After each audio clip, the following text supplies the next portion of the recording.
Hello, everybody, and welcome back to Fully Immersed, themed entertainment podcast. I am your host, Lain Calder, joined once again by my good buddy Spencer Bennett. Hello, hello, ahoy. There you go. You always got to bring the ahoy back, dude. I gotta bring the ahoy back. Sadly, today we are not joined by the big cheese, Tobias Lerman Matante. He is in España. That's true. Yeah, he's out in Spain. Is he going to Ferrari World or anything? I don't even know if we've asked him. I don't know. He went to one of them before. I feel like he would have mentioned it because we literally just talked with him about Ferrari World a couple weeks ago. So I feel like he would have mentioned it. But who knows? Either way, fun. Hope that everybody out there is having a great holiday season. We're wrapping it up here this week. Happy New Year. Hope you're enjoying it. We today are it's an exciting week for Spencer and I, mostly because our two football teams get to battle each other this weekend for the top seed of the playoffs in the NFC. We're very excited about it. The 49ers, my team, and the Seattle Seahawks, Spencer's team. It's Speak for yourself. I'm terrified. I don't know that I'm quite excited. Honestly, I'm a little salty that we didn't get the marquee slot on Sunday night. That's crazy. Because the fact that who'd they give it to? The Ravens and the Ravens Steelers, who are both going to be first round exits. Even whoever wins, like who cares? Yeah, they're both so shockingly mid this season, and It's not like the winner going to be like 10-7 or 9-8. Like it's not. Yeah, no, anything I feel to like write home about. It's probably because it's like it's just these two teams, they're both getting into the playoffs. They're Legacy both in the NFC West. We got to spread the wealth a little bit. Yeah, but I think it's dumb. I feel like that's easily the most exciting game in the NFL that's happening this season with serious implications. Yeah, it's the only one like any of the sports like pundits and talking heads are like talking about, because it's theoretically, I mean, this year has been on drugs, but it's theoretically the two favorites to win to at least go to the Super Bowl, let alone win it. Yeah, for certain. By most, NFC, one of them, I would have to imagine, is in the NFC Championship, is what I would say. At the bare minimum, if not playing each other. Right. So again, it's a very big game. If my 49ers win, we don't have to pack a bag again for the rest of the season. No, even if that means going to the Super Bowl, which is getting ahead of myself, but the thought is there for sure. Sure. It's going to be a really crazy way to have the new year. Isn't it like is it the second or third the game is on? Yeah, it's like it's the Saturday and New Year's is Thursday, so like the third, I think. Yeah. That sounds right. But either way, very exciting. We're excited about that. I feel like usually our franchises are sort of like ships passing in the dark, like not since we were in like middle school were they both good. That's when that like was like the heyday of that rivalry. Yeah. And now I'm like, all is coming back around. The Rams are losing, the Cardinals are still awful, and the Seahawks and Niners are playing at the end of the season for playoff seeding. Yeah, and you know what? I know it's not a sports podcast, but I do have to say that these two coaches that we have, Mike McDonald and Kyle Shanahan, are easily two of the 4, maybe 5 names in the hat for Coach of the Year. Oh, yeah, for sure. Easily. I think, obviously, there's like the Patriots and Vrabel. And Jacksonville. And of course, Ben Johnson in Chicago, but I gotta think it's like, Mike McDonald has done an insane job. Kyle Shanahan with all of the injuries and insane shit that's happened this season. Brandon Ayuk just only having an impact by football. Only time he's had an impact is posting on social media him speeding past Levi Stadium. So like no idea what's going on there. Like a lot of unforeseen shit this season, and the fact that they're still in competition to be the number 1 seed is pretty insane. The voodoo black magic, whatever the hell. Yeah. Kyle Shanahan's doing blood sacrifices in the basement of Levi Stadium. The basement. Yeah. Either way, very exciting. I think it's just going to be pretty insane. But hey, it's not a sports podcast. We'll move on. Gotta have a little cold open. Yeah, absolutely. Today, with it being the end of the year, we are going to talk about essentially things that kind of an end of the year recap. We're going to talk about things that we really enjoyed, that really fascinated us from 2025, both things that we've done and things that have happened news wise. And then we're also going to, in the second half of the show, kind of look ahead to 2026. Talk about news that's coming out for that year or beyond that we're excited about, things we want to do in 2026 in the realm of themed entertainment, things we want to go see or we're excited about, that sort of thing. So if you're in for that, welcome. We're going to get started here with 2025. Yeah.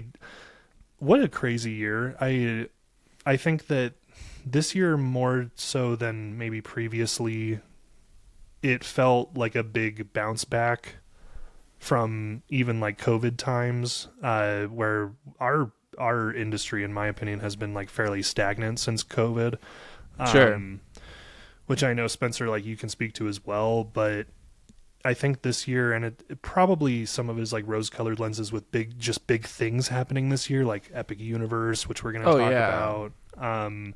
The biggest IAPA convention ever, things like that. And so I think for somebody who's working in the industry at all times, it feels like, oh, this is some exciting stuff is happening. And it can't help but make me feel like sort of things are on the up and up, Sure.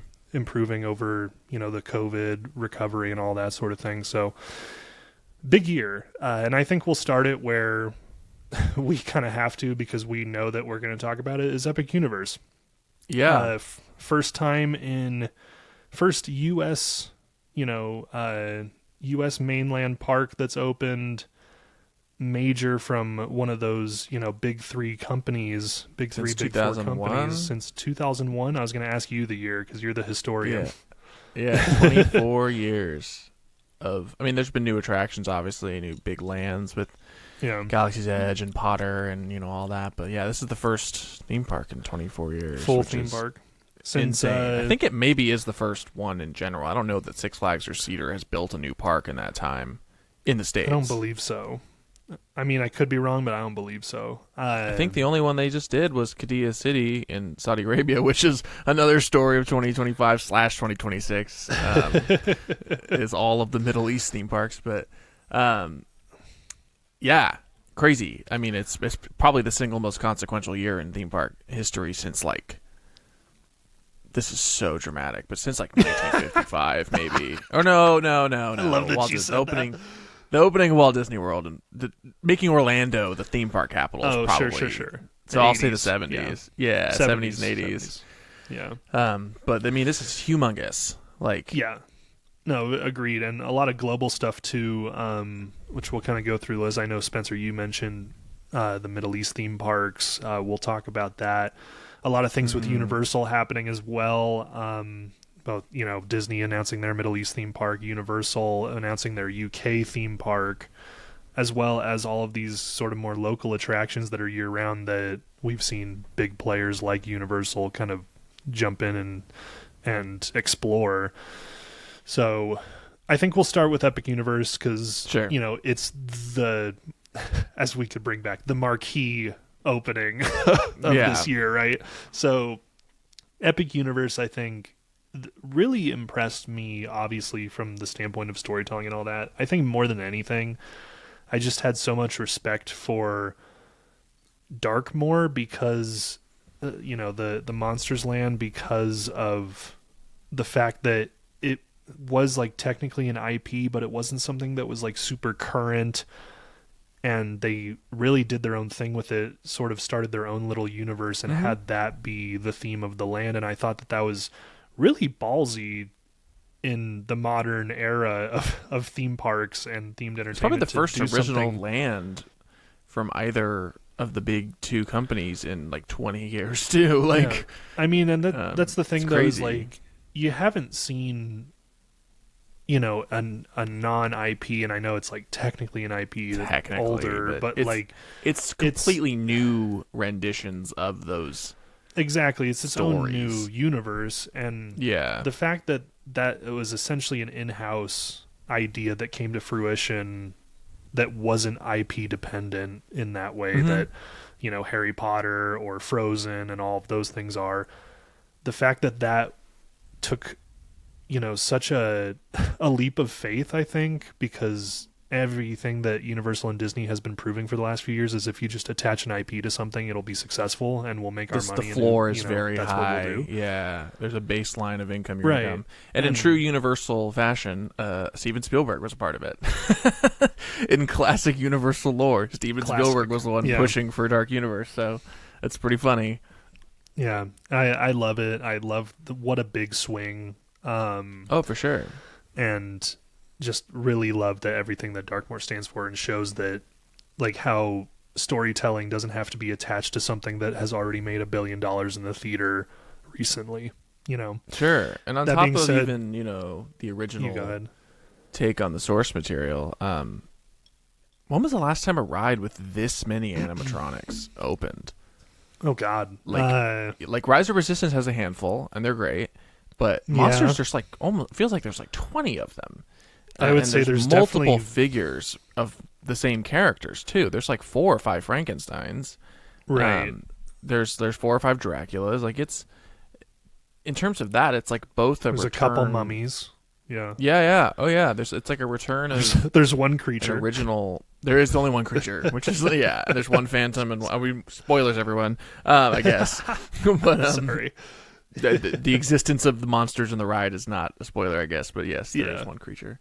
But no, and even just like more than it just being the first original attraction, original Lain, it feels like forever. I mean, this is a proper old school style dark ride. Like there is like 2 screens in the whole thing, and most of them are, I think we've made this comparison before, like the Volume, where they're just backgrounds. Yeah.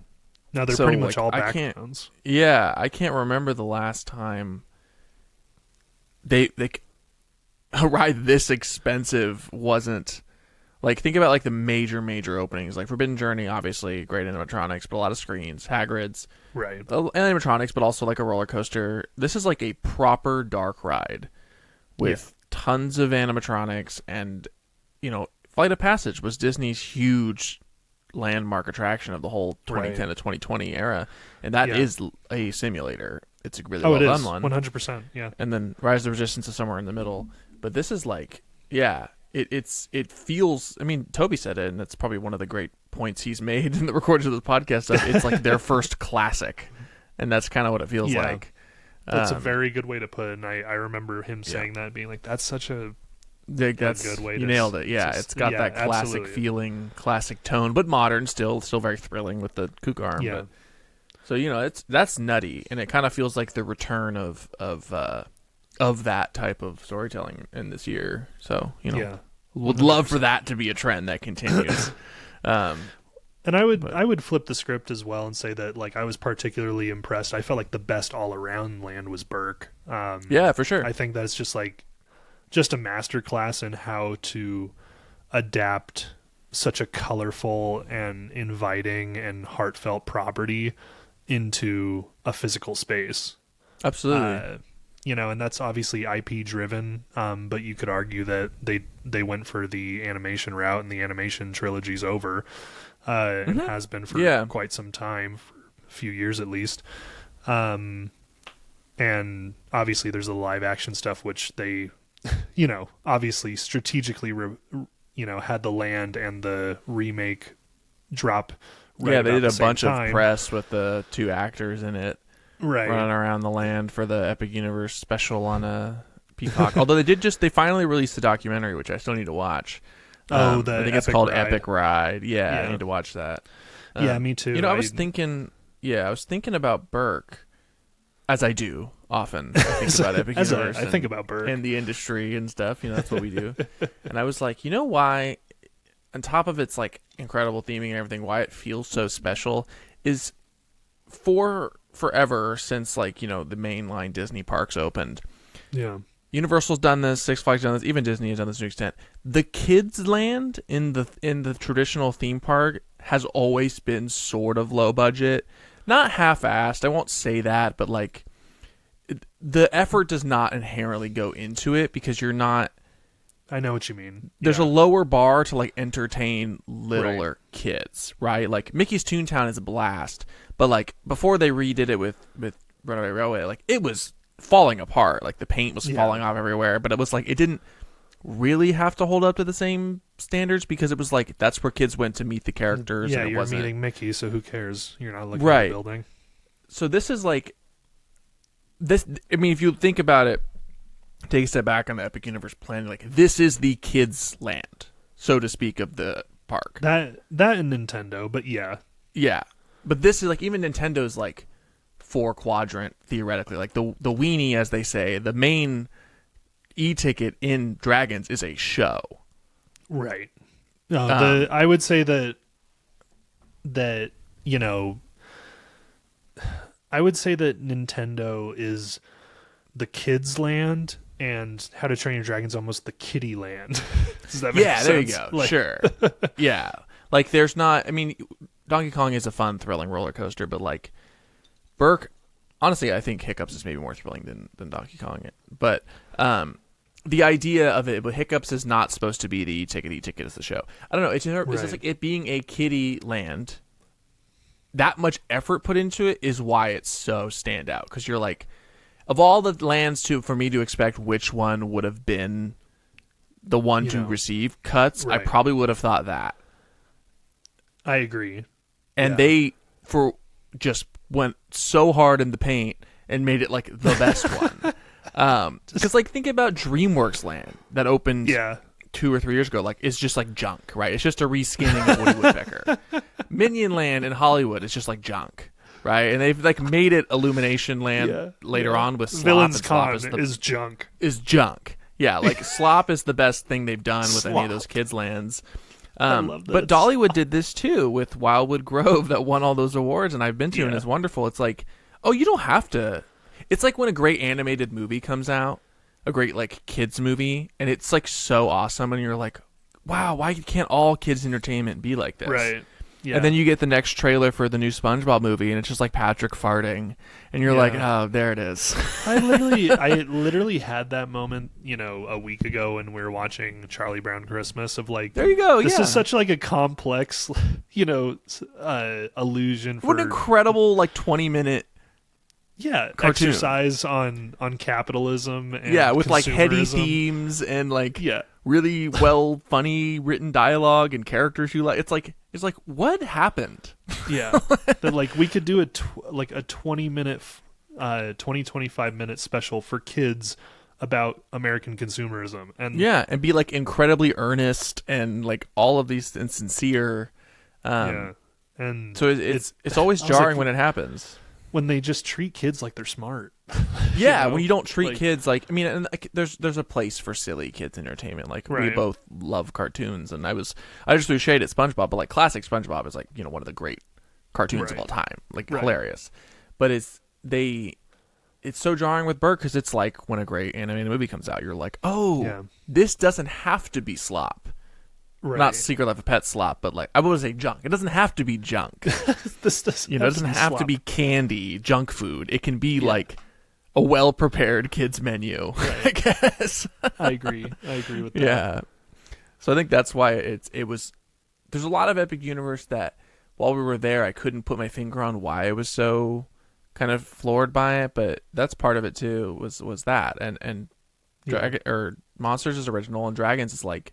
They didn't, under no circumstances, had to go this hard. And even the implementation of flat rides, like Dragon Racers Rally, should not look, or Fire Drill, are off-the-shelf flat rides that they just popped in there because they, you know, need an attraction, and these are pre-existing things that they just went hard in the paint on the scenic, you know, on dressing it up, and it looks amazing. Fuck it.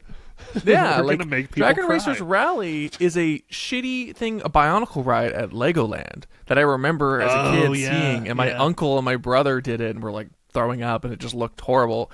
And then Dragons, you're like, it looks like people are soaring in the sky, and it's like, what a fucking clever way to use like a Six Flags style ride, just be like plop it in the corner, but it just works so well.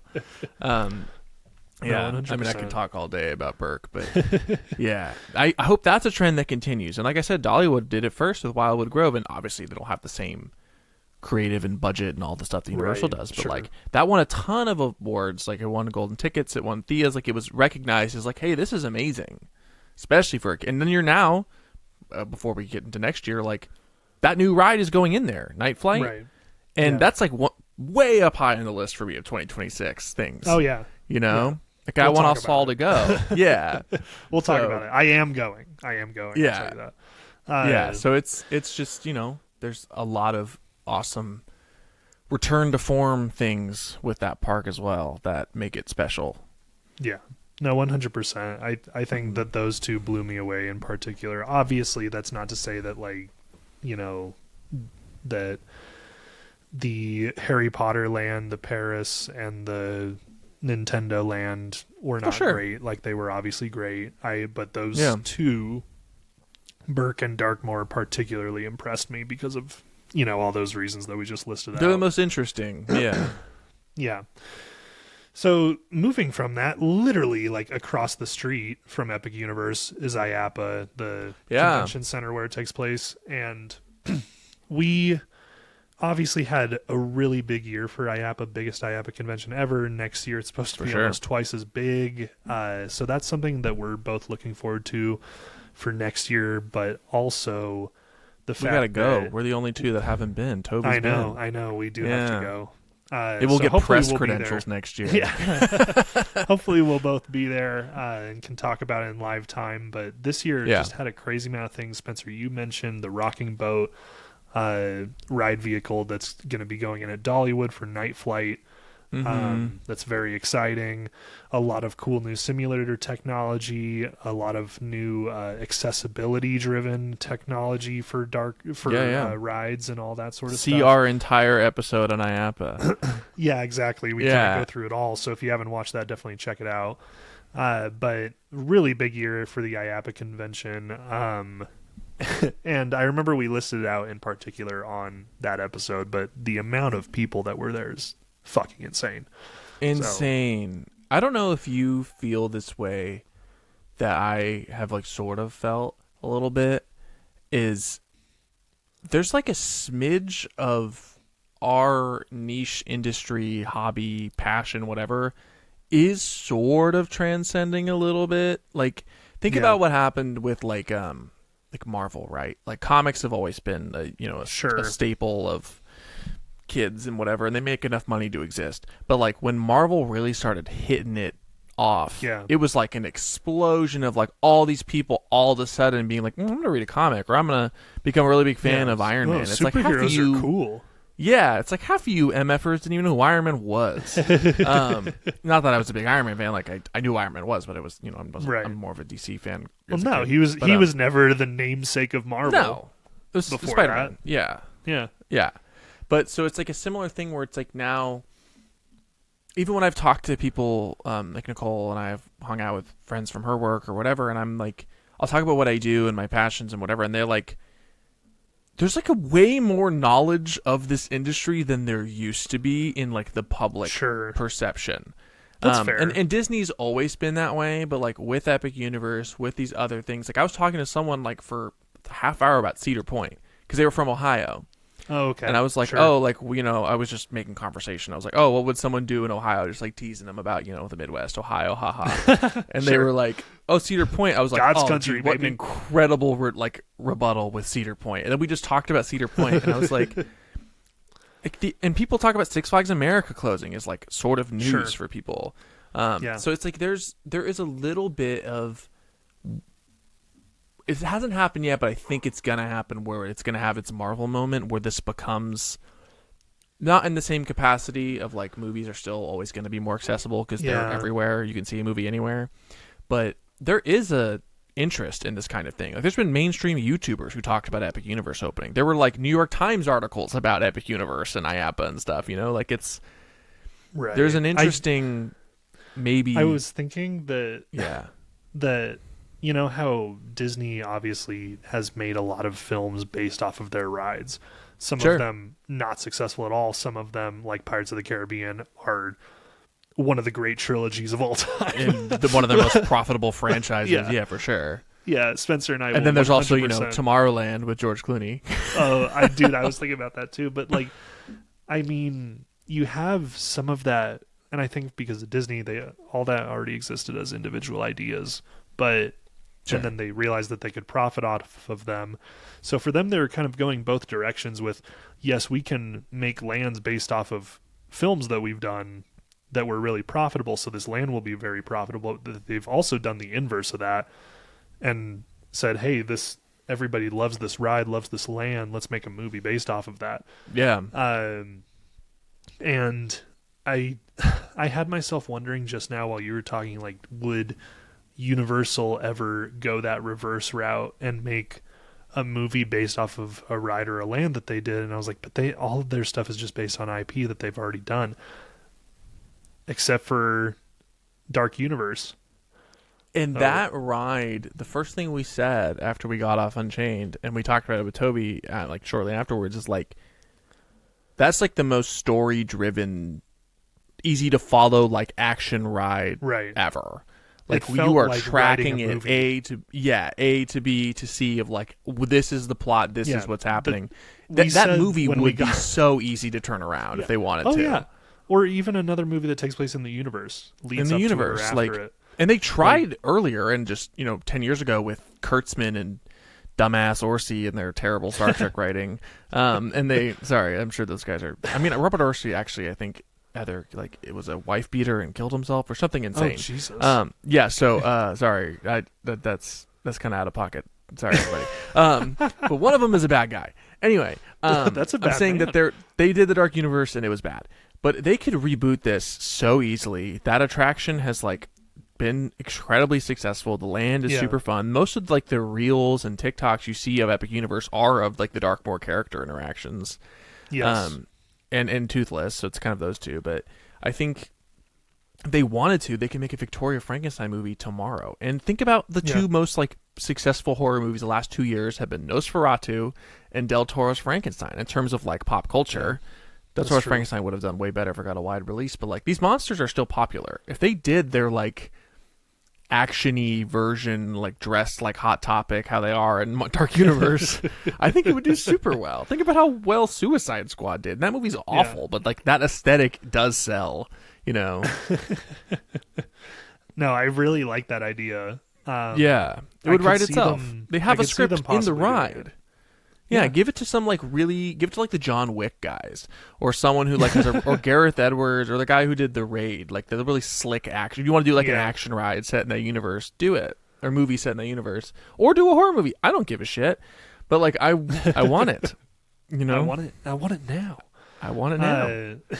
So I definitely could see them doing that, and that would be another big step in this process. It would be, which is kind of insane to think about. But anyway, back to IAAPA. Obviously, really big convention. If you haven't checked out our previous episode on it, definitely do that, where we go more in depth with everything. Mm-hmm.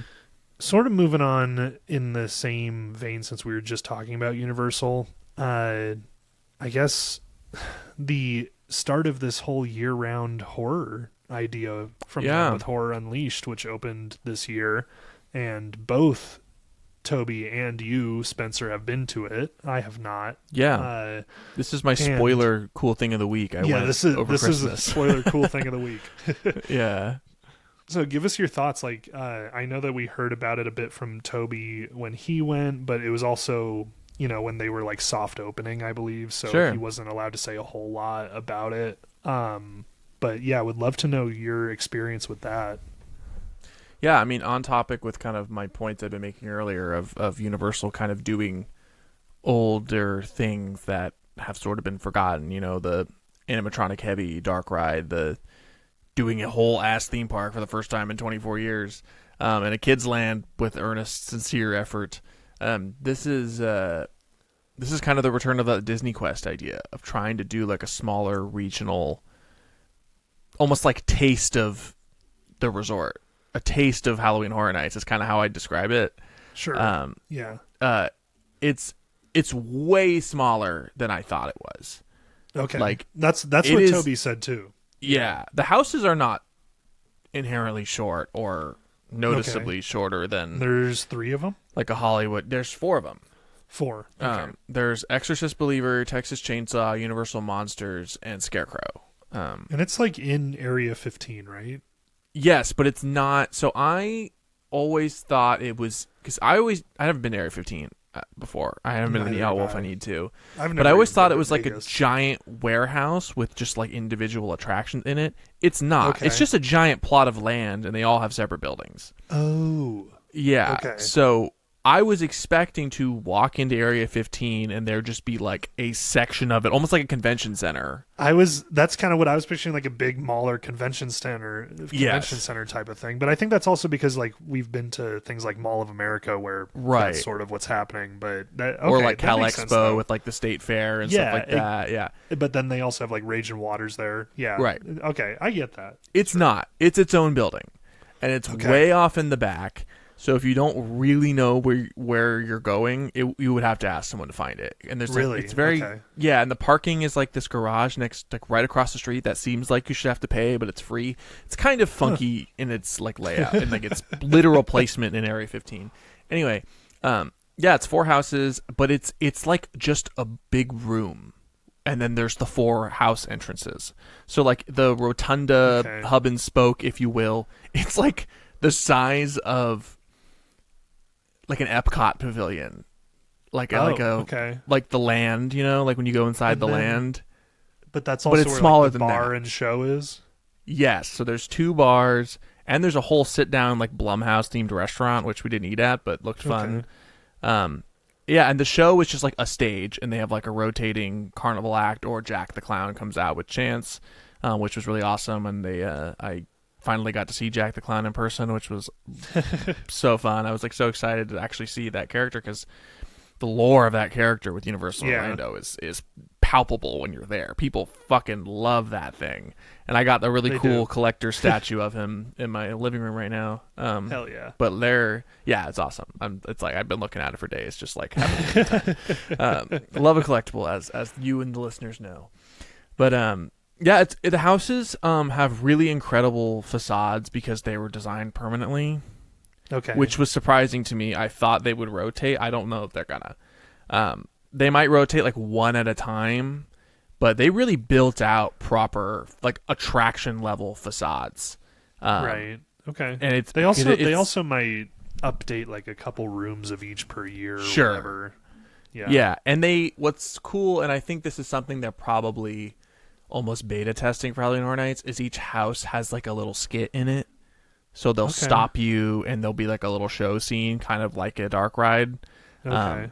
And so in Universal Monsters, it's, the Alive Frankenstein scene, the monster scene. There's in Texas Chainsaw, it's Leatherface takes the girl behind the sliding door. Like, things you would imagine you would see. But it's cool. It's the quality of the houses is somewhere between Hollywood and Orlando. The scares are more akin to Hollywood, where it's sort of more, I guess both, more predictable. Like I only got scared a handful of times because you can kind of see it coming a little bit. Sure.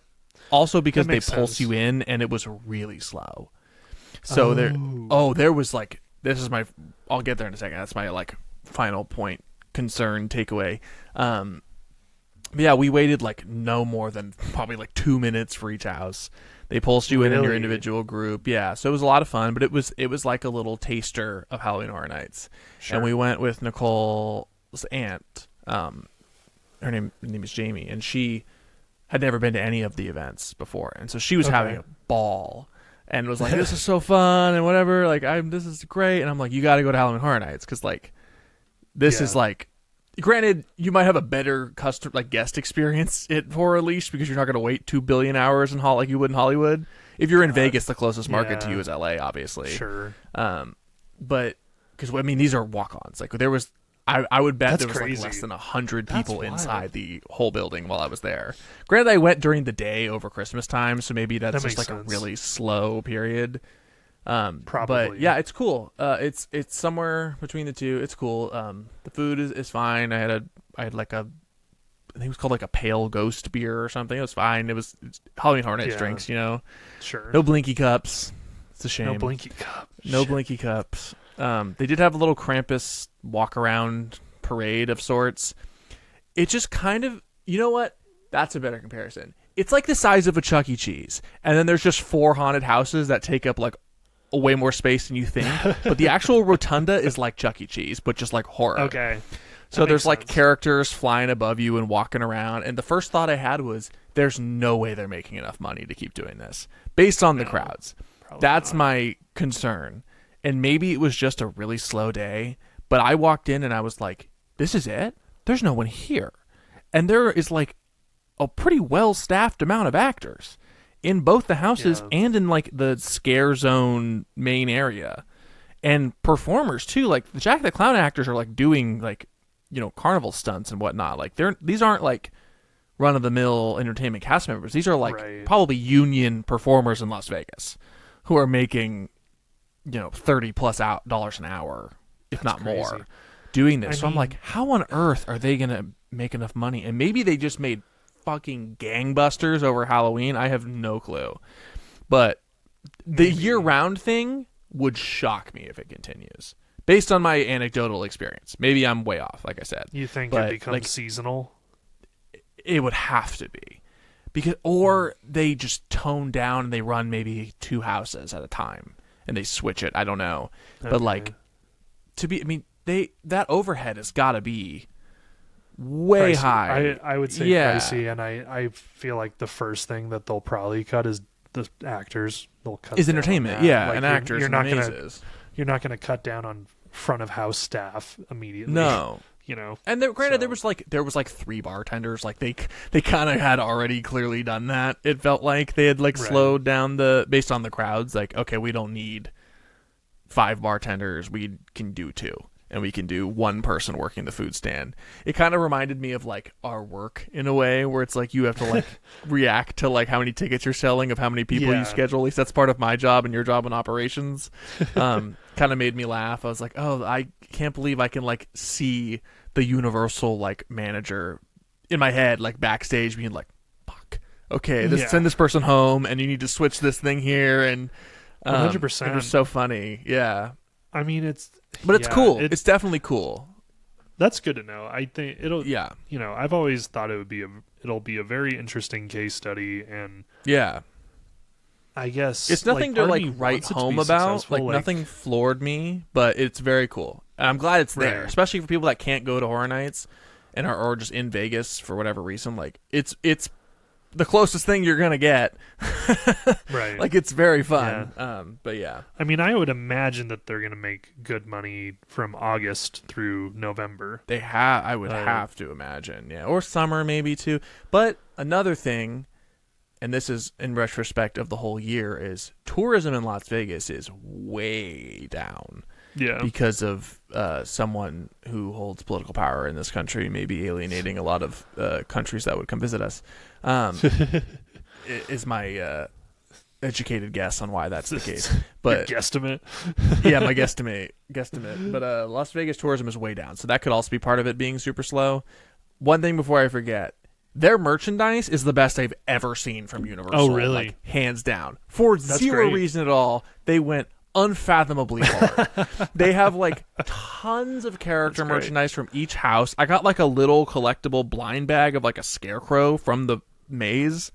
Oh, cool. They sell those really cool Jack the Clown statues. They have like shirts of all the different characters and spirit jerseys. They have like all the Japan Hamikuma teddy bear that I was looking for when we were there. Oh yeah, the Japanese horror teddy bears everywhere there. Like hands down, jewelry themed to the mazes.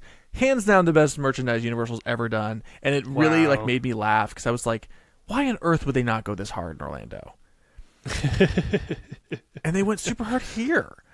I spent like $100 on stuff that I had no anticipation I was going to spend that much money, but I was like, this is great. I mean, Universal, I remember like I wasn't really that impressed with much of the one thing that I thought was really cool was the Art the Clown Clown Cafe shirt that they did, Ringer tee. Yeah. That was cool. But everything else I was kind of like, all right. Yeah, HHN merchandise is typically pretty predictable. This was shocking how inspired it felt. And maybe they did that because it's supposed to be year round, and so there's not they're not mass producing an event t-shirt that they're going to sell all in 3 months. They can take their time, I guess. That's fair. But it was cool. That part was cool and surprising. But I'm very nervous about this being year round. Yeah, I mean, hey, I hope that it's successful year-round. I definitely would understand if eventually it became a seasonal thing, especially with the one that they've already announced that they're opening in Chicago. Same concept, also, I believe, year-round. That one especially... Chicago's a much less saturated marketplace, though, so that could be interesting. That's true. I feel like, Vegas, you ideally have a lot of tourism, so, I mean, that's always bringing in new people. I think when you go to a... if one of those things were to open in, I don't know, not in Florida because that's obviously a touristy destination, but if one of them was to open in Ohio, I don't know how successful or that would be, Yeah, or honestly, I could see it opening in places like Pigeon Forge and Branson and these kind of weird little Vegas knockoffs like Atlantic City and what's the one in South Carolina? Something Beach. Oh, Myrtle Beach. Myrtle Beach, yeah. I could almost see that happening because that's fair. The people that are going to those things, it's a touristy place. I would imagine aren't gonna go to Orlando or California. Those are. How do I say this without sounding like elitist? Because I'm not trying to sound elitist. They're more regional, lower cost vacationers, if that makes sense. Yeah, at least at that time. People that are going. Right. People aren't going to Branson and Pigeon Forge and Myrtle Beach and also going on a 2-week-long Orlando trip. Yeah. Most people aren't carpooling across the country to go to Myrtle Beach. Right. So you have a consistent influx of semi-local regional tourism. Right. Because that's the place you go. Sure. That's their Disneyland, so to speak. That's fair. Yeah, or Lake so George I could see it doing in New York really well there. Yeah. So I could see it doing something like that doing really well there. But it was interesting because it kind of felt like Universal stepping into our world. A little bit. It did. That's sort of how it felt being there. I was especially into my world. Yeah. Oh yeah. Especially in your world. Yeah, but it was trippy seeing the Universal name tag style, just in a building in Las Vegas. That is interesting. It's the same cast member thing. Yeah, no, that's wild. I was that's different. Weird. Yeah. That would have. But maybe it's different when it's super packed and it's less you have less time to think critically about things. But maybe also that's just my brain is like that at this point because of what we do. So rolling with the Universal horror. Hatchet and Chains is one of my 2025 most enjoyable things that I've done. Really? Oh my god! It's Hatchet and Chains, dude. It's so good. I loved it. Yeah. I wish we could have gone through it again. It was so fun. We were just the right amount of drunk for that one. That we were laughing pretty hard. Yeah, and it was just it was the silly. It was the horror comedy maze, and I just loved that so much. So that I would agree with that. Getting to do it with a friend too. So that was definitely probably the highlight. I loved that trip, and I love going to Epic, and I loved going to Horror Nights. But that specifically of the Horror Nights part, that was probably my most enjoyed part of Horror Nights, I would say. Yeah, in terms of haunted events, this is one of the years I've been to the most. So I went to Halloween Horror Nights in Orlando was a blast. Always is. This is one of the better years in recent memory in terms of widespread. We talked about it when we reviewed it. Everything was solid. We talked about it ad nauseum, but I would say that the operations concerned us a little bit this year. I don't know if I'd realistically be willing to wait in a line again. like that. That was just so. It was bad. It was bad. But yeah, it was bad. It was bad. But it was still a great time. The strongest year that I've been, house-wise. I would agree for sure. Yeah. But I went there. I went to Magic Mountain's Fright Fest, which was surprisingly really, really fun and actually really well done. Nice. So that's higher on my list. Did you ever go? I think we talked about this. Did you ever go to the Fright Fest at Discovery Kingdom when we were growing up? I did. I did a couple times. I've only been to the one at Magic Mountain and the one at Great America in Chicago, which was really bad. Okay. The one at Magic Mountain was good. I think ours was okay. It's like, yeah. I don't know. Growing up, it's like I hadn't been to Universal or anything, so I had very little concept of that. I would say that it definitely wasn't up to that standard. But yeah. That was so surprising. Magic Mountain is it kind of was in that it was playing with the big boys. That's crazy. That's great. It was crazy. Yeah, it was actually really shocking.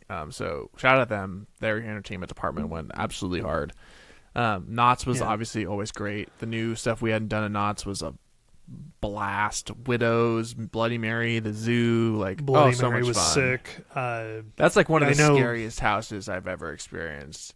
Yeah, I did it last year, but you did not because you didn't go last year. But Eight Fingers 9 is so. Oh, Eight Fingers 9 was good too. Yeah, that's probably my favorite. I love the honestly. children's rooms with like the demon like painted on the wall. Yeah, like folklore. You're like, oh, this is so creepy. Yeah, that was cool. Yeah, the whole like you're in like a European snowy village was horrifying. Yeah, super scary. Mesmer last year there. Sad to see it go. I think Grimoire's last year too. That's crazy. I was going to talk about it when you were saying the scenes in the Universal Horror Unleashed houses, and I was like, it reminded me, you talking about it, of the prequel scene that they used to do for Grimoire, where they introduced the idea of it, and then they stopped doing it, I assume because of crowd flow. And the house has suffered dramatically from it. Yeah. I think without that story, they even stopped playing the TVs with the backstory when I was there this year. Like, it just makes the house confusing. And for me, it's like, if you're gonna not commit to the whole thing there, then close the house. Then do something different. Because then people are like, "What? We went through a 10, and now we're in World War I. What's happening?" World War I. Like people we went with. And I heard other people around us kind of being like, that one was all right. And I was like, yeah, but it was awesome. It was so good. It was like, it was a different level of storytelling in a haunted house. And it's unfortunate. I assumed that it was an operational reason that they did away with that, but it really completed the whole, story. And then led you to realize the other little in-universe connections with the other mazes. Yeah, Sarah Marshall and all that. Yeah. But, the zoo I think was particularly cool. I didn't get to do the flashlight system because I think it was just a really high capacity night. So I think that they just put it on B mode, which is essentially turn the lights on. But the lighting, as you know, like Knott's does lighting like nobody else. True. And the lighting was still on par with every other maze. It was terrific. So it wasn't like an afterthought or anything for sure, but I did not get to do the lights off flashlight as, what I would consider the A mode of the experience, like you guys did. But you said that it was effective, right? Oh, dude.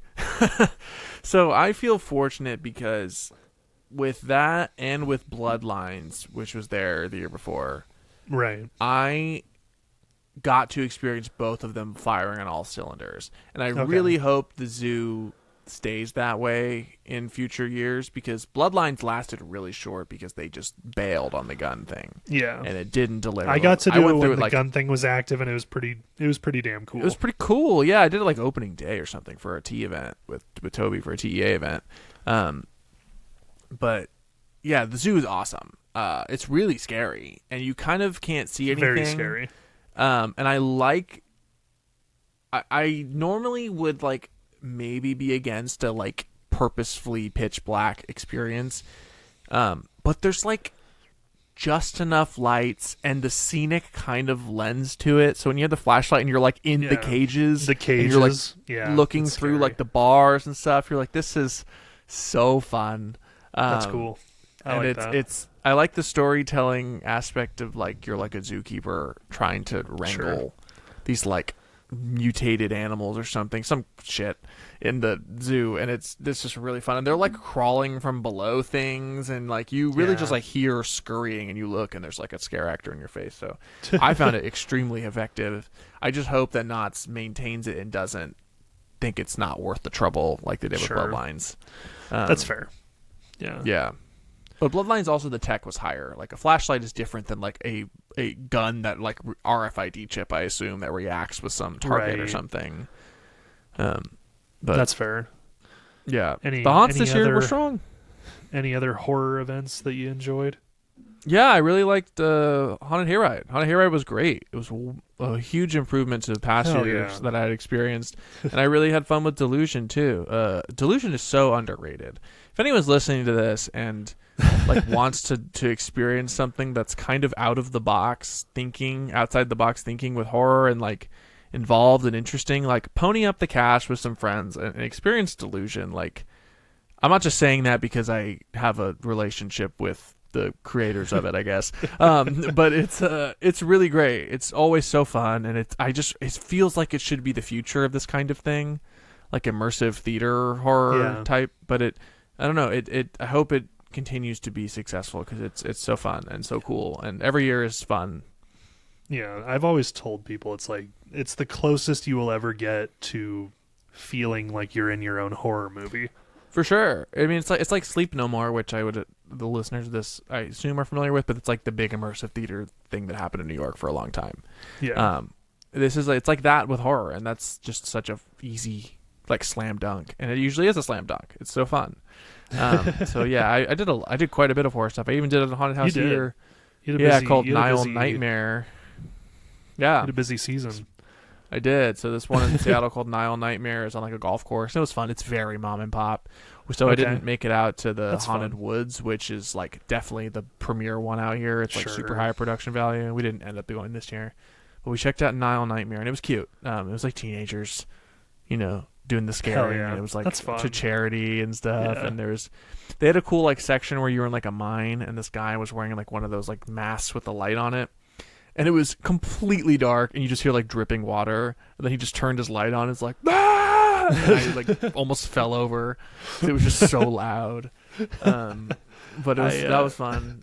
I've always really wanted to go. They have like a Sleepy Hollow one in New York, just north of New York City, I think. Is it in Sleepy Hollow proper? I think so. City? Or it's around there, I think. Off the Hudson. So I've always wanted to go to that one, but have never had the time to go during that season. Haunted Woods are cool. Yeah, they're fun. Yeah, that's great, dude. I'm glad that you had such a big horror year. I had a crazy amount of horror. Yeah, I'm definitely excited for more of like things like the flashlight in the zoo maze, just to I guess more ways to interact. Using technology with the story that's being told and all that. Yeah, it'd be great. If they commit to the bit, right? They gotta keep doing it. Yeah, if they fully commit. We were trying to, our initial knee-jerk reaction when talking about this episode was that Disney hasn't really done anything in the last year in terms of like their themed entertainment department with the theme parks and all that. You said there was a new parade. There's apparently a new parade. Muppet Courtyard did close. They did close Muppet Vision. That was Hollywood Studios, right? That's sad. They've announced a good amount of stuff in the last year. They've announced a lot of stuff. So we'll kind of go through that to give them, we'll give them the benefit of some that. Points, but this year was mostly about taking things away, it seemed like. So Muppet Courtyard Vision closed. And then... what else closed? Didn't something else close too? Oh, did Dinosaur close yet? Stuff to be a Bug I think closed Dinosaur and reopened. Is closing. That already reopened as Zootopia, right? And Zootopia, then, like Friends Together or Better Together or something.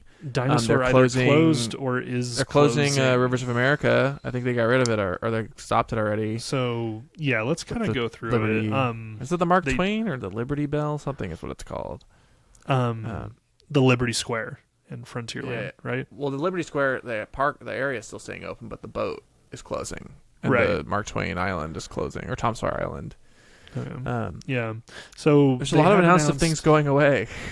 Yeah, it's just stuff kind of going away. Apparently there's a Villains themed land that's coming to Magic Kingdom, which is exciting and definitely not at all a shot back at Dark Universe. I was gonna say this is their Dark Universe moment. Oh, if shit. they want to do people something like original and spooky and fun, yeah. So, they're doing that. Piston Peak National Park is what it's going to be called, but that's the new area at Magic Kingdom, and this is all just from the that Disney idea Experiences sucks. site. I'm sorry. We'll continue the sweeping storytelling tradition that has crossed Liberty Square and Frontierland since opening day. Inside Piston Peak, guests will be able to see and explore the Visitor Lodge, Ranger HQ, trails, and more, all set within the Disney and Pixar Cars universe. The area will feature 2 exciting new Cars-themed attractions.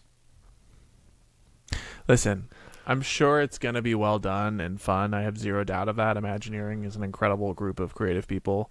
I hate the idea of getting rid of the boat, and the Rivers of America. Like, that is such a quintessential piece of history in theme parks. Like, I really liked the Liberty Square and all that too.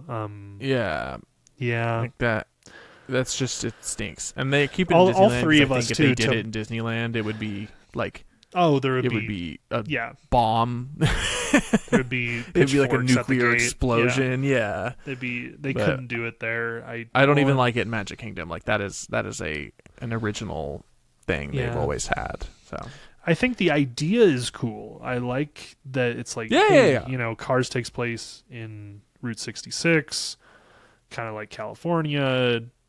Maybe it's a national park type thing. I don't have beef with Cars being implemented more in Magic Kingdom. Like, that's fine. But I just wish it was an expansion. Like, you're Florida. You have the room. Expand. Yeah. So, Buzz Lightyear's Space Ranger Spin is getting exciting updates, according to Disney Experiences. Exciting updates are on the horizon for this attraction at Magic Kingdom, including a new show scene, updated ride vehicles, and gameplay enhancements, such as video monitors to provide real-time scoring updates, handheld blasters that will allow for better aim, and interactive targets. So that's one of those rides that is inexplicably packed at all times. I don't get it, but also we proved on our last episode where we ranked most impactful attractions, we talked extensively about Buzz Lightyear's Space Ranger Spin and how long it's been there. So if you want the full download on Buzz Lightyear, check out that last episode. But I mean, shit, this thing needed an update. It's so janky, but it's janky. Yeah, it's old. It sounds like they're kind of Toy Story mania-ifying it, maybe. But yeah, it sounds like that's really needed. Big Thunder Mountain Railroad update. They did update Big Thunder Mountain Railroad in Disneyland to make it, I guess, supposedly smoother. And then they're doing a similar refurbishment in Magic Kingdom, it would appear. Carousel of Progress will now have a Walt Disney figure in it. Oh, that's right. Did you see that? Yeah, well, that's the new thing they did, is the Walt Disney animatronic. Yeah, it's a much chagrin, much maligned thing. Yeah. That open, it's like half Great Moments, half that, right? In it's Walt Disney's. Yeah, exactly. And then it's Walt Disney's Carousel of Progress now at in where's that, Magic Kingdom? Yeah. And then we're doing a Monsters Inc. themed land, obviously based on Monsters Inc. The door coaster. Finally, the thing that we thought that they would do since this movie came out. They're doing it. Like, it's like one of those scenes in a show or a movie where you go, this should be a ride. Yeah, this feels like a ride. Makes a ride. Yeah, exactly. So a themed suspended coaster is what they call it. I think it's a first for Disney doing a suspended coaster, actually. It might be. I don't know if they've ever done one. Yeah. Not domestically, I don't think. And I've been to the Tokyo parks, and there's no suspended coaster there either. Oh, and they announced that they're doing the animation building at they're doing Walt Disney Studios at where is that, at Hollywood Studios? Yeah, they're just building the animation building. Yeah. Which, I mean, kind of cute, kind of like, this feels corporate, but okay. I don't I mean, it's in California Adventure. I worked in it. Oh, Rock and Roller Coaster's closed, right? Yeah, that's where Monsters Inc. is going. Oh, no, it's not. No, it's Muppet Coaster. Yeah. Okay, I'm going to say something controversial, and I hope I'm wrong. I don't ever think that's going to happen. Really? Because there has been... But they already closed it, right? Maybe. But I the idea of them... I don't know. I just don't buy it. Like, I just think they announced it at the same time as Muppet Vision to, like, make the chronically online Jim Henson fans like Toby and I not bitch about it because it's the last thing he worked on before he died. And I think they were like, oh, no, we're going to add the Muppets to the coaster. Maybe I'm totally full of shit and they've already started working on it. But that's my, like, controversial, pessimistic take is I don't think that's going to happen. All right. It's still a high-speed ride through Hollywood with a Muppet twist. So it's going to be like such a... Yeah, I feel like it's such a low-lift, rewrap, but, I could be mistaken. I mean, it's supposed to open next summer. You know what? Maybe I'm full of it. That would be high on my list. I do love me some Muppets. I hope we get animatronics, though. I don't know. Yeah. That ride doesn't currently have any animatronics, so no. Tropical Americas, did you see this? Set to open in 2027. Yeah, that's why Dinosaur's closing. New closing. land coming to Disney's Animal Kingdom. Yep, that's why Dinoland's gone. Thank God. I will not take Dinoland slander. So that's pretty exciting. That's where Indiana Jones is going, and the Encanto area. So that's exciting. And an animal-themed carousel, apparently. That's the big winner. Other than that, I guess they're doing some Soarin' Across America stuff, Avengers Campus stuff. We're getting Soarin' Across America. I forgot about Soarin' Across America. And then we're getting a MAGA version of Soarin'. And then I don't know if this is all next year, by the way. This is just what's coming up according to them. Well, they announced it this year, yeah. Yeah, and then we've got Avengers Infinity Defense obviously coming to California Adventure, the e-ticket that has been much delayed and felt like it probably just wasn't going to happen for a while there. And for all intents and purposes, all the rumors online point to it being very similar to Spider-Man and Islands, which is interesting. Okay. Yeah, it says that they'll assemble the Avengers to battle King Thanos across multiple worlds. So it sounds like all the leaks have been that it's like a scoop, kind of. I mean, we don't know, I guess, until it's actually open, but that's been sounds like they're just genre bending Infinity War into multiverse stuff because like this whole thing was supposed to be like coming out, in my opinion, pretty closely after the Infinity era of Marvel ended, but it did not happen. Why don't they just retcon it to being Doctor Doom? That seems to be the fucking plan with the movies anyway. Right. Just and throw then him the in Stark there. Flight Lab is coming, featuring Robert Downey Jr. as in his role as Tony Stark, inside his workshop. Is this his first time on a theme park ride? It might be. I think it is. Yeah, I think so. Yeah. And I don't know if he was in the Hong Kong thing they did with Iron Man. I'm not sure. And you're on a robot arm. It looks essentially like, the ride vehicle from Monsters Unchained almost. But yeah, the what could be fun, is that idea. Yeah, because surprise people that don't know it, most theme park voices for characters you like are look-alike or sound-alikes. They're not the actual guy. So it being Robert Downey Jr. is neat. That's fun. That is cool. And then first ever Coco attraction is still coming. The Coco boats are still coming, supposedly. Is that Epcot? Yeah, I think so. Or is it No, California? Oh, sorry. This says California Adventure, yeah. Yeah, it's California Adventure. Yeah. Why on earth would they not replace Grand Fiesta Tour with that? Although I do like Grand Fiesta Tour. I do enjoy my Three Caballeros. I thought that was the plan. Didn't they announce that? Or was it always this? I don't know. Parking structure and transport hub apparently getting completely revamped, which is kind of good. In California or Orlando? 6,000 more parking spaces. This is all California. Okay. But that's pretty needed, so that's good. And then the Avatar experience coming to California. Thumbs down. Thumbs down. I don't really want it, need it, care. I understand. Is the movie doing well?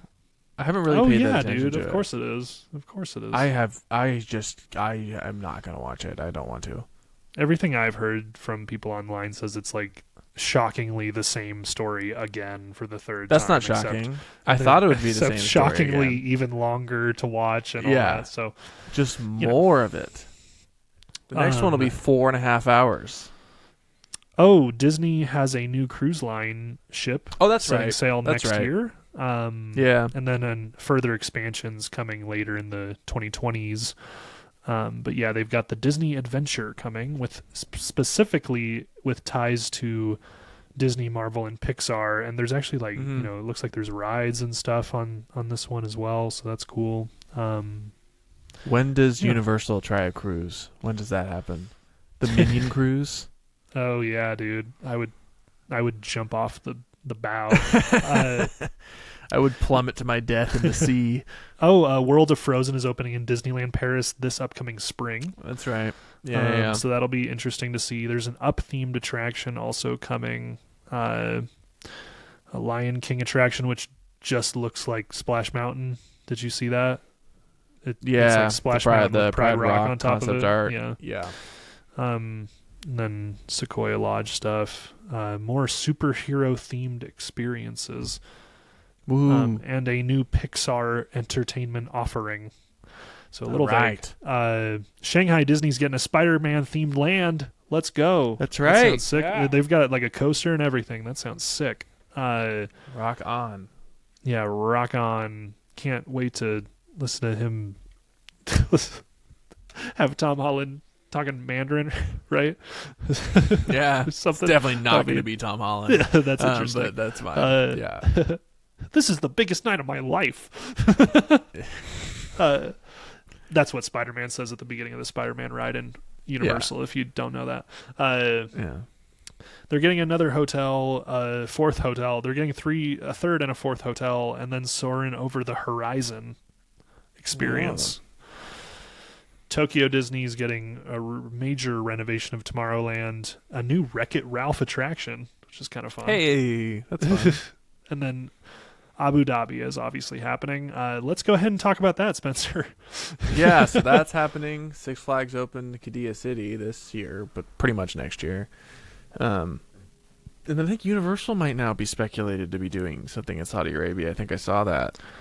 I believe the Saudi government just has endless money. So, yeah, I mean, what I think is going to happen is that no one's going to go to these. Universal's reportedly in early planning stages for a Saudi theme park. Saudi wants it all. But no one is anyone paying attention to how dead the Dubai theme parks are all the time? Like Motion Gate and Warner Brothers Movie World, right? Like they are. Is Ferrari World there? Dead. Yeah, there's Ferrari World in Abu Dhabi too. Yeah. Correct. There is no one there. And the Six Flags thing. Have you seen the video they released to Falcon Flight with the fireworks and the guy in a wingsuit holding a flare going by the ride? And I'm like, this can't last. This is like a comedy of capitalism just gone over a fucking cliff. Of look at this roller coaster that's 500 feet in the air and there's fireworks and people skydiving next to you, and it's like, it will what is literally happening? Murder you in your seat. Yeah. It's like you remember the SpongeBob episode with the fiery Fisto Pain? Yeah. Where SpongeBob and Patrick go to Glove World and they just are on a ride that supposedly rips your spine out, and that's the whole bit is it just kills you. Yeah. Basically. That's kind of what this feels like, but it's open. The crazy bastards did it. That Falcon's Flight is open. Is it still in soft opening? Do you know? Yeah. They haven't really released. Everything's embargoed, but this is happening whether we like it or not with our politics and whatnot. I don't think they're going to make the money they think they are, but I don't know that the American companies care because the Saudi government is just throwing cash at them. Right. So it's a similar licensing right, like with Tokyo, where Disney will let Imagineering run wild in those parks because they don't have the financial liability if it doesn't do well. That's fair. So with these, it's Universal and Disney are sure, give us $10 billion and we'll build you a theme park. Fine. Yeah, why not? Yeah, and we'll just make licensing money for here until the future, forever. But I just don't think we're going to go to these parks. Until the sun swallows the earth. Yeah. It's going to be really weird to see how it goes. Like you said, like early implications are not the best, but also is, maybe it's going to take people a while in and around that area to see theme parks as like a vacation thing. Like, I feel like that's really ingrained in like American society. That's like, in Western, we took the kids to Disneyland, and like. Well, they're trying to make it like an international tourist destination. I'm just not sure that's going to happen. We'll see. I mean, I think before Disney anything, has the wanted local to build people have to go, right? Like, anything. Disney's wanted to build in India forever. They wanted a Disneyland in Mumbai for a long, long time. This is maybe the closest thing they can get to it. I think there is a decent amount of Indian tourism in Saudi Arabia. I think I read that. So maybe that's the play. I don't know, but this is happening. Whether us nitpickers and progressive aligned politics people want to complain about it or not, it's happening. So we'll see.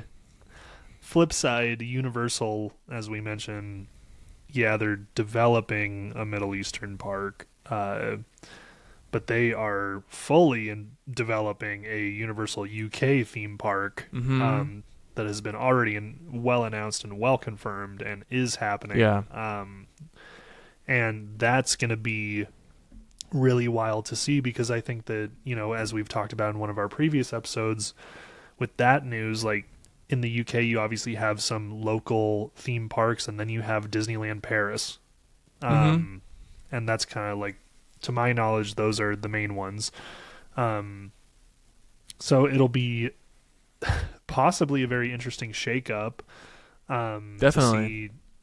To see, a major international themed entertainment company like Universal coming in and doing that in their own backyard. So that's something that I'm looking forward to. That's not something that's obviously going to open next year, but it is something for the future that I'm going to be looking closely at.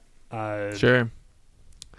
And then I guess to, sort of wrap up our retrospective part of the show, Rip Ride Rocket is gone. Oh, yeah. The most influential closing of them all. Rip Ride Rocket is gone. And Fast and Furious Supercharged is gone in Hollywood. Soon to be gone in Orlando. That's the first thing I'm looking forward to in 2026, is that Supercharged should be dying, in my opinion. Yeah. I don't know if it's actually going to, but it should be dying. And good riddance to that. But yeah, Rip Ride Rocket gone. Spencer and I have talked about what we want. We both, I think, want Back to the Future to be there. Back to the Future or Ghostbusters. Yeah. What's going to be there is Fast and Furious, which Fast and Furious Orlando Drift. I would be floored if it's not. If it's like a Minion coaster, I'd be happy about that too. That'd be fun. Sure. But they have too much illumination stuff there. It's going to be Fast and Furious, dude. I'm so sure. Ghostbusters should be amazing. They have the old fire watch thing they go through anyway. So fire tower, whatever the fuck you call it, fire department. And we've said that Back to the Future, you could have flames on the launch, which would be sick. Flux capacitor. Yeah, but obviously the Netflix merger is something major that also happened recently. And so, we're not going to go super into that because we have a whole entire episode that was recently posted about that. So if you are wondering our thoughts on that, go check that out. But that is something that happened this year and is in progress. And I still feel the same way I did when we talked about it. I think Netflix is going to get it. It doesn't sound currently like the Paramount offer is being much wrapped, seriously considered. So it looks like this is what's going to happen. We have a lot of thoughts about it, as people that went to film school and worked in TV and film, some of us, but more so than anything, we have opinions on it for the themed entertainment landscape. So if you want to hear those, check out that episode. Yes. Moving on to 2026, dude. Like I said, so excited for Supercharged to hopefully die. It's an awful attraction. It should have never excited existed. For Hollywood Drift, though. Excited for Hollywood Drift sounds cool. Hollywood Drift, I am interested in. I will definitely ride it. Yeah, I'm interested in that. Gives me reason to go back to Universal Hollywood next year. For sure. I think there's also like certain, like we talked about the Chicago Universal Monster or Horror Unleashed, and then the Universal Kids Resort that's going to open supposedly in early summer, I believe, late spring, early summer. We've talked about that a lot on the show. I think that it'll be just kind of like, I feel the same way with the Horror Unleashed stuff. It'll be really interesting to see if this is something that is figured to be profitable year round in a market like they can build a lower cost theme park, regional theme park, right?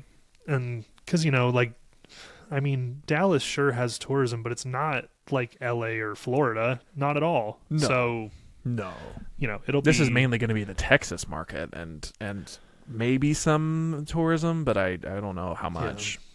I gotta think that a lot of other companies are looking pretty closely at what's happening with that. So it'll definitely be a case study, much like the Horror Unleashed is. Yeah, theoretically, the Mattel theme park is supposed to open in Phoenix. Don't believe it. It hasn't been touched in 6 months, but theoretically, that's supposed to happen. I'm excited for the Lost Continent. I know we already talked about all the Disney stuff that's happening next year and how we feel about that. Switching to Universal, I'm excited for the Lost Continent refresh that they've announced in Islands of Adventure. Or sorry, right? Yeah, Islands of Adventure. Yeah, okay. You're right. Got it. Oof. Vacation brain. Yeah. Whatever's replacing Rip Ride Rocket. Yeah, whatever's replacing Rip Ride Rocket. We talked about off the air, what is probably going at Lost Continent. We very strongly feel that it's Zelda. I feel like it's a shoo-in. You and I both theorize heavily that they want Nintendo in all of their parks. That's been rumored too. That's not just us. Yeah. Right. They have it in Epic Universe. Simpsons and or Men in Black is getting real old in Universal Florida. Well, they're losing the rights in a handful of years to Simpsons. Right. So those are probably gone, at least one of them. So I think that my personal feeling is that that's probably Pokemon, like in Universal Florida, and then it's Zelda that's going to be Lost Continent. I would be those are I'd be very surprised if it's not that. Yeah. But rumors if you don't know, for the listener, themed entertainment rumors are not like Hollywood rumors where people pull things out of their ass a lot of the times.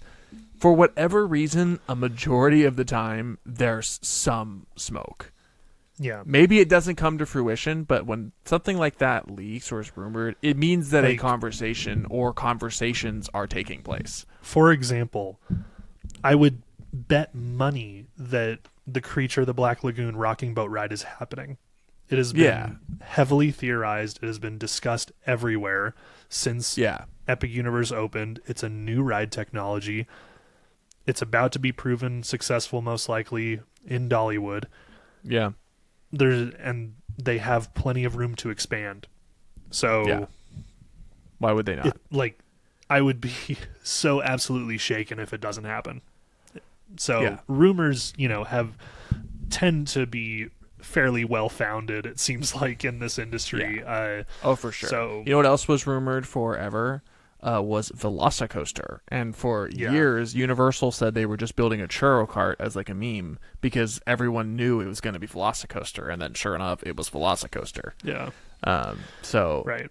Also, like with Epic Universe, the entire IP selection leaked like years early. Yeah. And was like rumored. Like we didn't know for sure, I guess, but when they like did the announcement video, I remember feeling like, I already knew all that. Yeah.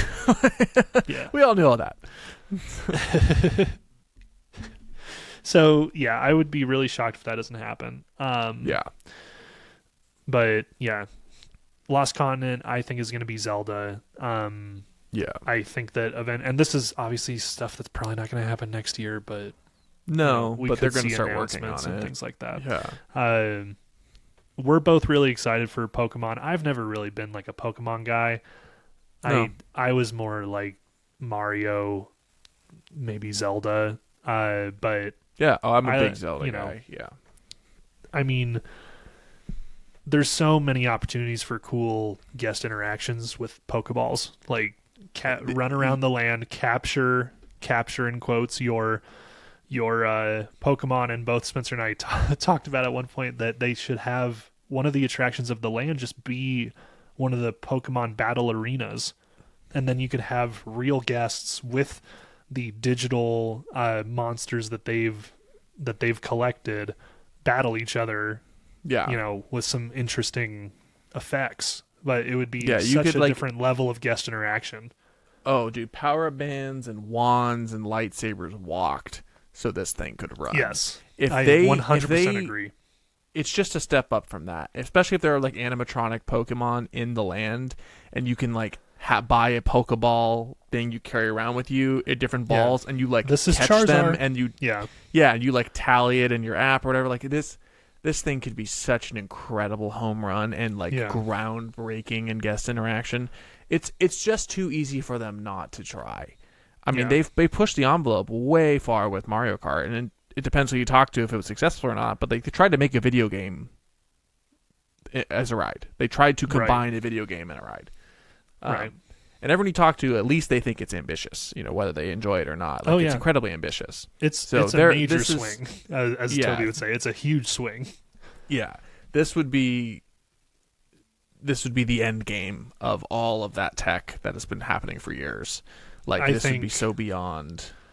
I think the thing to do is to probably take Simpsons, because that's a full take them both, land. Dude. Yeah. Yeah, I think that Men in Black on its own is not enough footprint for what they should be doing with that property. They'll need to take Simpsons too. I'm just saying, don't even leave Men in Black. Just take it too. Yeah. As much as I enjoy it, I will hear no slander. Oh, it should be gone. Yeah. Of Alien Attack, but I will take slander of the Simpsons ride. I am fine with that leaving. I like Springfield more than I like the Simpsons ride. I like the donuts more than I like the ride. Yeah. Yeah. I like Duff and Dufftoberfest. Dufftoberfest is good. Yeah. God, I would be so mad if it's Fast and Furious Orlando Drift, dude. I'd be so it's angry. Gonna be. It's not. Maybe it won't even be that. It'll be like Fast and Furious something else. But like, I don't know that it's going to be a carbon copy. They don't tend to do that between the Orlando and Hollywood Resort for Universal. They tend to sort of have isolated stuff, besides Potter, obviously. But like the Jurassics are different. They have Nintendo now too. Maybe I'm full of shit. But they did Slop in Hollywood and not in Orlando. I don't know. Dude, I love Slop. It just makes me giggle, dude. Obviously, Orlando has a bajillion attractions. Hollywood doesn't. Right. So I would be. It might not be Orlando Drift, but it might be like Fast and Furious, like Miami Ride or something. Miami Slide. I don't know what's like the offer. Miami Slide. Fast and Furious Miami Slide. Honestly, they're just they all sound like dance move names. Like Hollywood Drift, the Hollywood Drift, the Miami Slide. Yeah. All these are plays on Tokyo Drift, but yeah. God. The Cha-Cha Slide, baby, the Cuban Shuffle.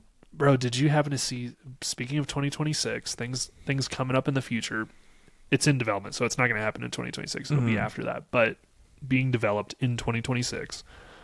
I sent you, there's a new Dracula theme park that's opening in Hungary. Romania. I thought it was Budapest. Is Budapest Hungary? Am I that? It's Bucharest. American? Oh, Bucharest. Yeah. Well, you're close. Dude. You're close. Transylvania. So come on. No, that's it's in Romania. Yeah, and so that's a winner. Announced earlier in December. This is an article I found from Dracula Land.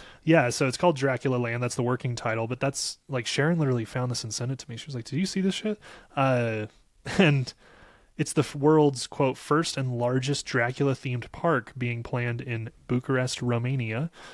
It is 1 billion euros to make. That's a 1 billion euro venture that'll offer a immersive experience across 6 unique areas, including 40 attractions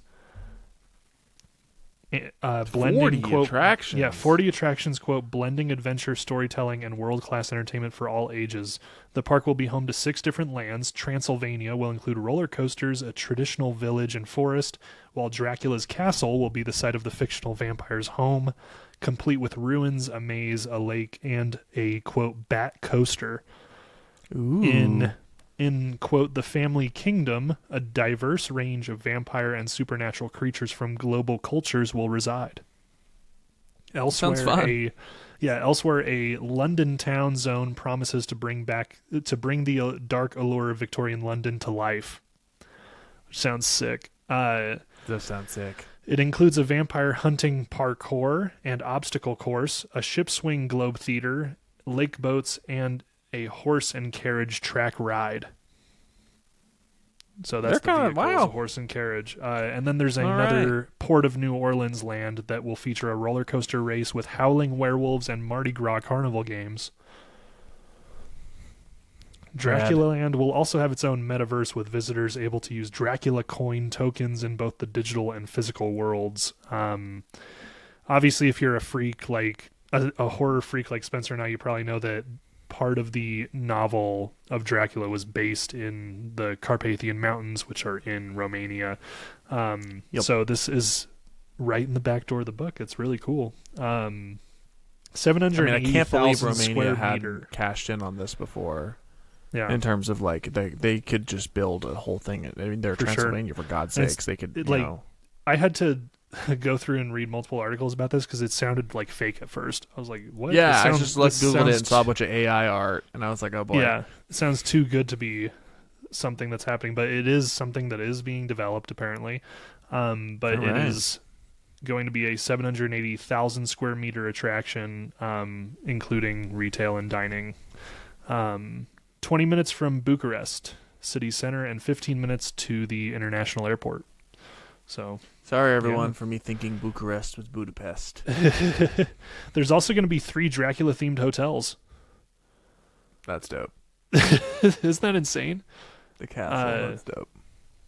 Yeah, and then a full 22,500 seat arena suitable for concerts, festivals, and events. So it's like feels like more than just a traditional theme park. They want it to be like build a whole resort center type thing. Yeah. So that's really fascinating and definitely something that Spencer and I would go to.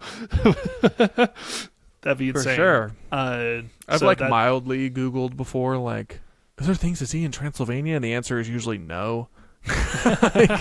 like no shade of Romania. People are like, it's a beautiful country, but there's not like a lot of tourism activity going on there. Like there's not like Dracula tours, you know. Oh, I would totally go. Yeah. So yeah, that's really exciting. Just a random thing that I found. Found out literally earlier today that this is something that's supposedly being developed. Other than that, next year I'm definitely going to Dollywood. Night Flight's like 1 or 2 on my list next to Hollywood Drift. Yeah, for sure. I agree. No, I'm definitely going to Dollywood, so we'll have to figure that out. I might go with our friend Alex, man. I might do a road trip. I might just drive there. Like, why not? Seeing Alex and Ian, bringing them out from Nashville would be fun. Dollywood's a blast. Yeah, that'd be cool. Yeah. But yeah, no, that's probably like the rounding out the main things that I'm looking forward to. I think more than anything, like the new technologies. You know, we brought up the Zelda and Pokemon thing because both of us, like we were saying, have so many ideas about what they could do for guest interaction with the Pokeballs and all that. The Pokeball, dude, that's beyond it just being a vessel for a cocktail. Yeah, which I will also buy. But I'll be drinking the Pikachu Lightning Martini. I don't know, the Lightning Teeny, the Lightini, Squirtle in my mouth. God. What else could you do? I'm always particularly interested in that, like new technologies that are coming out or how we're evolving. The Charizard liquor. Recently. The Charizard liquor. Jesus Christ. They should hire you. Liquor, but dude, I'm a great copywriter. Come on. Hey, you got another cool thing of the week besides the stuff that you already talked about? Yeah, besides Horror Unleashed. No, not really. Horror Unleashed was really cool. Enjoyed it. It's I'm afraid it's a little too ambitious for its own good, and it's not going to last as long as we would want. But if it does, even better. Happy. What else did I do? I mean, the Krampus stuff was neat. There, fun. What was the Krampus stuff? Was it just him? It was like a parade. Around? Yeah, it was like a parade. It was like a show moment, and then you could take pictures with them. So I took pictures with this like crazy elf costume. That's cool. And I don't know that I took one with Krampus himself. The line was long, but yeah, we took with Jack. It's just like a fest, like a little. It's like some specialty drinks and food, but it was small. But that's kind of it in terms of my cool thing. I mean, it's a pretty big thing. I went to Horror Unleashed. So, what about you, buddy? I've seen that it's apparently recently was pretty heavily rumored that there might be a sequel to Krampus coming. Would love it. Michael Dougherty, bring it. I love Krampus. I'll defend that movie. I want to trick or treat too. Come on, trick or treat again. Yeah. I went to the Denver Christkindl market, which moved. Yeah, that's right. As I notified people on the podcast. It moved, and I hadn't been aware of that previously. It's always been in the Civic Center Park in Denver between the City Hall and the State Capitol. This year it was between the MSU Denver campus and the University of Colorado Denver campus. There's like a little park MSU? Between them. Metropolitan State University. Okay. So like it's between those two little campuses, and that's the park where it is. So the only MSU out here is Montana State. I was like, what? Right there. But it was very cool. I think that honestly the new park is nice because parking was a little bit easier than it would be at like the state capitol, which is nice. Also just I feel like before, like the stalls were, for how many people would go, the stalls were definitely congesting. So I think that this part with how it's positioned or laid out, at least there's a bit more space.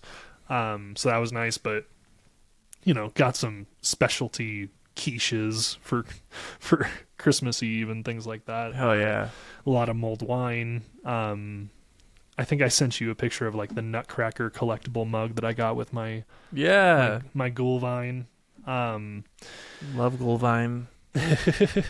But yeah, no, we did that, and it was a nice way to spend the weekend before Christmas. And then something else that was fun that I did in 2025 that I did this last weekend as well was the F1 arcade.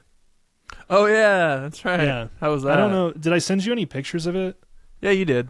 Okay. Yeah. So it's definitely like a bit of an evolution from, what arcade racing games have always been. But it's similar concept. I mean, you saw it, honestly, the inside of it was a lot bigger than I thought it would be for being in Rhino. It looked kind of big. Which is the River North Art District here near downtown. Like, there's not a whole lot of space there, but it was... The inside of it, the bar and the restaurant area were much bigger and much classier than I expected. Like, nice. Felt upscale in there, which was cool. Definitely like a clubby atmosphere. And then they've got like racers' helmets. Club. Yeah, they've got like racers' helmets hung up on the walls and things like that. Cool artwork, sports, on the TV. And then the whole area is just lined, like the whole building is just lined with the actual modules, I guess you could say, but the chairs that you race in, which is essentially two ultra wide gaming monitors stacked on top of each other, and you in a racer's chair that you can adjust both how far the pedals are from you and how far your seat is, so you can get it a very you can get acclimated and comfy in it, and you can drive it like a chopper. Yeah. And then we were fortunate enough to be in a private room. I did not pay for the private room. We were fortunate enough to be in there. And so it was honestly way cooler and way bigger of a room than I thought it would be. When I heard private room, I was like, oh, cool. So just our own little arcade in the back probably, but it was like its own, executive type experience. We had our own bar. things like that. So it was definitely cool. Food was pretty good, very like hors d'oeuvre, but pretty good. And then the actual game itself, which is what matters, that's why you're going, was well done. I think that essentially, like, you've got those two ultra wide monitors. Like I was saying, the top monitor is basically all of your information, like your placement in the lineup, other angles of your car, the track, etc. So that's all your like your information. And then the actual, you know, bottom monitor is where you're actually driving. But you do have a real, you know, a real driver's wheel in front of you, steering wheel, and all of that sort of stuff. There is some sort of 4D element, like you're based on, like if you go on grass, for example, it will like bump you and things like that. Really? That's fun. So if somebody hits you, your seat will react accordingly. So there are definitely some 4D elements. It's nothing crazy. Like it's not going to make you nauseous or anything like that if you're prone to that. It's not. Still fun. It's not like what I would consider like a simulator. You know what I mean? It's not as all-encompassing like that, but it is comfy. But you can comfortably like take a drink from your drink and then go back to driving. It's not like your seat's rocking around and going to splash your drink on you. Folks. You can drink and drive at the F1 arcade. You can drink and drive at the F1 arcade, which is fun. I would definitely say that in the confines of the F1 arcade, of course. Yeah. But I will say that if you happen to go to one of those locations, definitely start on amateur because. Oh yeah, I'm sure it's hard. Yeah, if you go to like the professional modes, like you're just spinning the entire time. Like it doesn't. I could not figure out how to get the car to go forward when I was on those modes. I didn't know what I was doing, but no matter what, I just started spinning and tail spinning. So amateur was definitely better. And then also, if you start hitting the paddles on the wheel, it will automatically switch you into manual mode, and it's hard to get out of it. So if you do accidentally do that, you got to know how to drive manual, but. It was fun because, you know, especially if you get like a line of them, essentially each little grouping of like 4 or 5 of them usually of the chairs play each other in the same race. So, and then the rest are filled with bots essentially. So if you do get like 5 people to all sit down, it is fun to play with everybody. If you just sit down on your own, you will likely just be playing bots. Or whoever happens to be sitting next to you, but sure. No, it was definitely fun. It was cool. It was like I said, I was honestly more impressed with the vibe and the atmosphere than I was the actual game itself. Like definitely, the game is like I've seen people build similar things in their, you know, on YouTube or whatever of their gaming racing setup with Forza or, you know, any of the other games. So. That part is like, yeah, I don't know. It feels like you're playing one of those games, honestly, with the added 4D elements of the chair and things like that. But yeah, it's like overall, the Mario pretty Kart cool. arcade almost, like the arcade version of Mario Kart, kind of. Yeah, but way more realistic. Yeah, no, there's definitely some realism involved in it, which is cool. It's also just like, you know, a fun idea because it's like, yeah. Get adults to drink and drive essentially in a safe place, but basically is what's happening. Great. It's like Dave and Buster's. I mean, that's what it is. Yeah, it's like Dave and Buster's, except it's all racing. All racing all the time. They Must did go have fast. that. They did have that crazy. Was it Bears Packers game that was on at that time, or was that the one on like Saturday night? That game was nuts. Yeah. So that was on in the background. It was a little distracting. But sure. But yeah, overall, pretty good time. And I think that, you know, we've got a lot to look forward to in 2026. I do really want to figure out the Dollywood trip. I would love to do that. Oh, yeah. Yeah, you don't got to convince me. I'm down. Yeah, I would be really down to go. All right. Yeah. Well, thank you one and all for joining us for another episode of Fully Immersed, a themed entertainment podcast. I am your host, Lain Coulter, once again joined by Spencer Bennett. And we will be seeing you guys real soon. Quick housekeeping before we go. If you're watching us on YouTube, thank you so much. Give us a like, subscribe, comment how much you like us or don't like us. That's totally fine too. It's a free country. Tell us how much you hate us. Yeah. If we're also on Instagram, TikTok, as well as YouTube. If you're not watching there, at Fully Immersed Pod. If you're watching on any of those hey, give us a follow. We're always posting shorts, things like that. And always we're gonna be up to some fun stuff here in 2026. So definitely want to make sure that you're up to date.